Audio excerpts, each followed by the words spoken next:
I reported 2 weeks ago that a Canadian judge had signed off on a request from government doctors to euthanize a 27-year-old woman because she suffers from autism. The approval of the case came despite desperate pleas from her devastated father to block the government's assisted suicide of his daughter. The request was made by Alberta Health Services, and I have been unable to find any evidence that the woman herself requested MAID or that she is mentally competent to do so.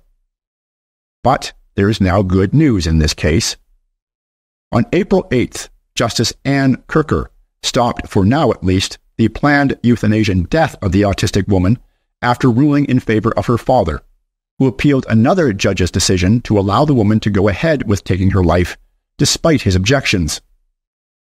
As a result, the woman will not be murdered by euthanasia, at least until the Court of Appeal makes a final decision in the case.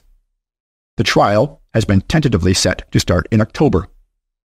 The Euthanasia Prevention Coalition has said that it will seek to intervene in the appeal.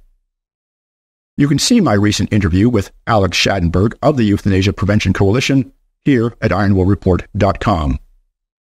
As there is a publication ban in place, the young woman in the case is identified as MV, and her father is listed as WV.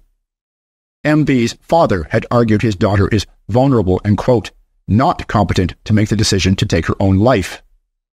Of important note is that MV still lives at home under the care of her parents. The request for MAID was made by Alberta Health Services and associated doctors, not by the family. I feel I must point out that in 2020, Justice Kirker dismissed a legal challenge filed by 2 Southern Alberta churches and 3 individuals arguing that COVID-19 restrictions violate the Charter of Rights and should not have been imposed.